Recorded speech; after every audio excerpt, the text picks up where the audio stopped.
मूक नायकच्या दर्शकांनो, धर्मराज गायकवाडचा आपणास नमस्कार.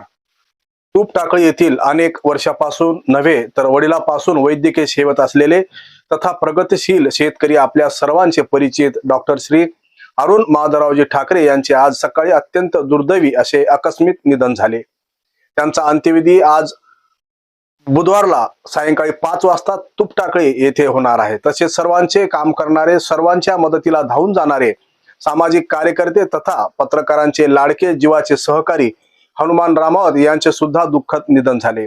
यांचा अंत्यविधी उद्या सकाळी 9 जुलै रोजी सकाळी 10 वाजता दिग्रसच्या स्मशानभूमीत होणार आहे. या दोघांच्या दुःखद निधनाने संपूर्ण तालुक्यात हळहळ व्यक्त होत आहे. यवतमाळ वाशिमचे खासदार संजय देशमुख यांनी या दोन्ही कुटुंबियांना सांत्वनपर भेट दिली.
या दोन्ही व्यक्तीच्या कुटुंबियांना दुःखातून सावरण्याचे बळ मिळो हेच ईश्वर चरणी या ठिकाणी